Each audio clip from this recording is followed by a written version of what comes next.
Hi. Hi. The apple feels wet in my now clammy hands, and I'm distracted by the boy in the backwards hat sitting in the corner of the room. Now, Natalia's just presented a speech on the cherry as the best fruit. And Natalia's from Russia, and while the speech made basically no sense, it sounded pretty damn awesome in her sultry Russian accent. Now, I can smell the sour Granny Smith scent seeping out of the apple that I'm now holding beneath the podium under the bright lit lights of Accent 109. Now, I never intended to take oratory, spilling the soul with words, as my first year seminar at Middlebury College. While the name sounded pretentious, as well, I got no distribution requirements, and while public speaking didn't terrify me, it wasn't necessarily the first thing I needed to do with a whole pile of strangers at Middlebury College. But granted, my mom forced me to put it on the list as my last choice, and I didn't get my top 3, so here I am, standing in Accent 109, and Dana Yetton, does anybody know Dana? Woo! I'm Dana Yetton. You took my course. Dana! Hello!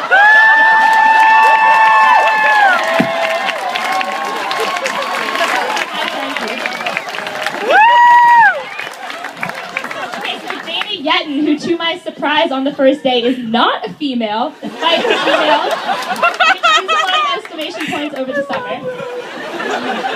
So Dana has just assigned the first speech that we will be presenting on our first day of class, because right now we're still in orientation, and the prompt for that speech is, what is the best fruit? Defend your choice, and why? So, naturally, I'm pumped. Like, I'm actually ecstatic about this assignment. No jokes at all, because not only am I a compulsive fruit eater, but I've got a special talent when it comes to apples. This is true. So, I'm really pumped, and I just bolt out of the classroom, and I'm ready, and I'm going to Ross Dining Hall. So I'm going to Ross 1 because I clearly don't have that many friends yet, and I'm by myself. 2, because I'm just really into this assignment already. And 3, because I have not been around here long enough to realize that Ross Dining Hall is just generally a bad idea. So I get the apple. And I'm back in my Hadley prison cell of a single, alone obviously, and I'm ready to start. Now, I don't know if any of you have ever seen someone carve an apple with their teeth before, but I'm going to go out on a limb and say you haven't, because it makes me feel pretty unique, and I'm going to stick with that. So, carving an apple with your teeth is actually basically like carving a pumpkin, except you don't have a knife and you use your teeth. And the space is really limited, so you have to have talent, which I do. And, so I don't know when exactly I first started carving apples with my teeth, or why I started carving apples with my teeth, but I'm guessing that it was probably at a middle school lunch, where I was obviously really cool, and I actually practiced a speech with my best friend from home, and she told me that it decidedly was at middle school lunch, so that's where my reputation started. And so I'm in my room, and I'm ready to get going. I'm ready to make this artistic vision a reality. So I take the apple, the crisp Granny Smith, and I carve mid-15 into the apple. And so it looks great. It's like the edges are crisp, they're clear. I didn't have to squeeze any of the letters, and I'm very excited. So I put it in my shiny black mini fridge in the corner of my room, and it's the only object there next to my empty water purifier. And I'm very excited, and I'm ready to go for tomorrow. And all of a sudden, I hear a knock at the door. So who is it but the backwards hat kid? So he's at the door, and he comes in, and his name is Sean, and he's here. Shout out to Sean.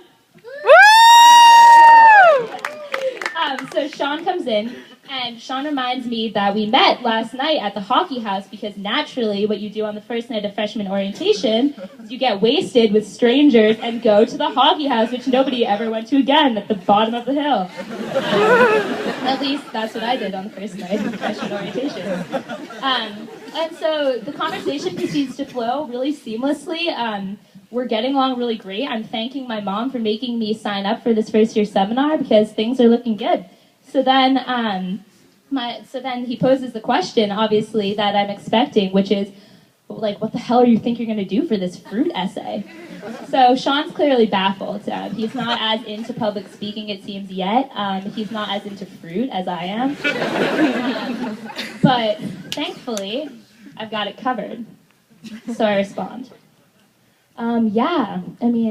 I've thought about it, like, a little bit. I think I'm probably going to talk about an apple because, like, I have this skill where I can carve things into apples, and it's, like, a really great vehicle to express my individuality. I just think it's a really good idea. So Sean's a nice kid, and he's smiling. He's like,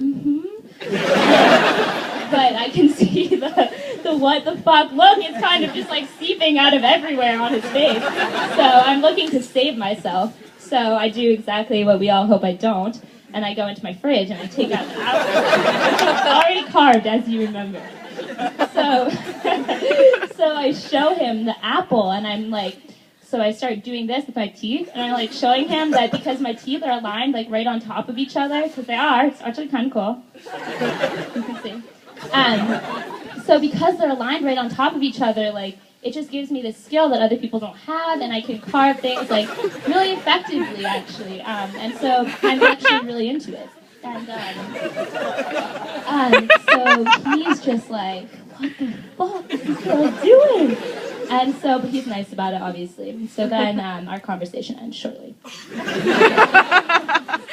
So now fast forward back to Accent 109. So I'm standing, and I'm about to present my speech, and I see Sean in the corner, and he's giving me the, you got this, slight smile, and I'm like, I know this kid is so fucking creeped out right now. But I'm like, whatever, I got this. Like, I need to present this speech. I'm going to show the whole class how witty and eccentric I am, and it's just going to be awesome. So I'm not allowed to show you this speech tonight, and there's I've actually, like, blocked most of it from my memory anyways. And I'm not supposed to have notes, but I have been given permission to read you the first paragraph, so brace yourselves.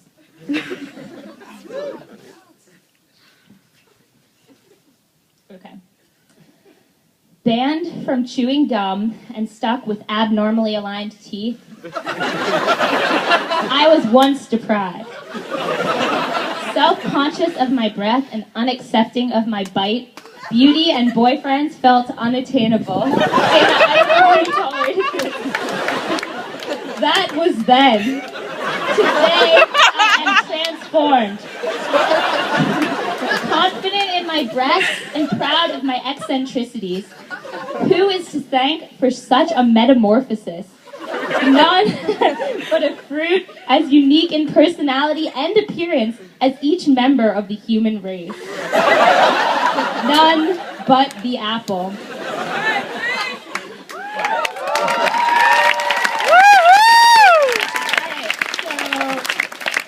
So no, this was not a joke. I copy and pasted this from a Word document with my suite mate the other night, and this is exactly what it read. So please, feel free to laugh. So, needless to say, the speech did not go as planned. Neither did the first impression or new beginning. After class, Sean did not approach me, stunned by my eccentricities, and ask me out on a date. That never happened. Actually, a few months later, after we became very close friends, he explained how I was arguably the weirdest person he had met so far in middle grade. And I think that I was probably the reason why he was a little bit scared to branch out beyond his baseball team roommate. But do I regret this speech? Absolutely not. Did I come across as I planned to? Absolutely not. But what this speech did communicate was unabashedly me, which is an extremely weird, uninhibited, overthinking, hopeless romantic. And that's what first impressions and new beginnings are all about. And, I mean, did I come across as ideal? Not at all, but I probably communicated much more than I would have liked to about my real self. And I'm glad that's how I remember it, even though I'm still getting somewhat shit on for this apple carving expose various years later from a lot of my friends that are still now close friends in that class. And I would like to tell you that these embarrassing class first impressions stopped there, that I learned my lesson. But that's not the case.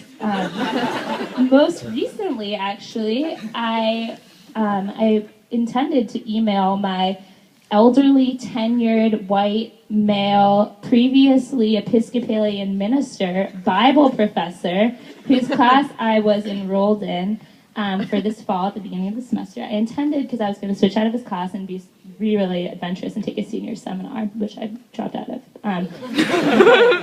I emailed him intending to say, so dear Professor Yarborough, I really wanted to be in your class this spring, but since I can't be in your class this spring, I really hope I can be in your class next fall, with lots of exclamation points and a smiley face. Sincerely, Leah. So I thought that these autocorrect horror stories that you read about on the internet were completely bullshit, but it turns out that that's not true. And so, despite my knowledge, after I took a shower, I realized this, that my unedited version of my email had read, Dear Professor Yarborough, I really wanted to be in your ass this spring. But since I can't be in your ass this spring, I really hope I can be in your ass next fall. With lots of exclamation points and a smiley face, sincerely, Leah.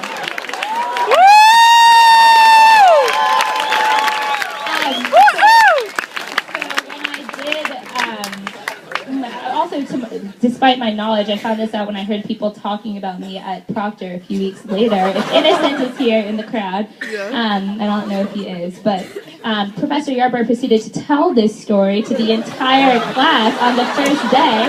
Cody was there. I was not.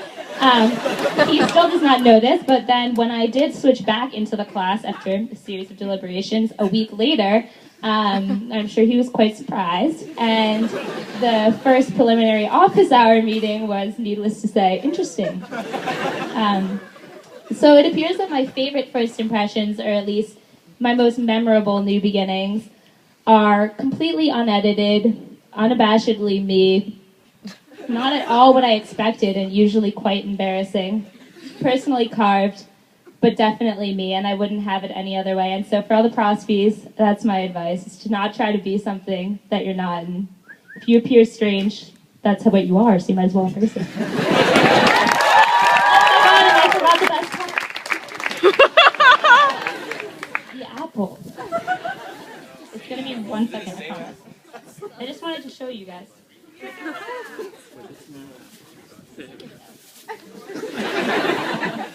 Okay, here it is. I didn't carve mid-15, but I carved moth. Can you see it?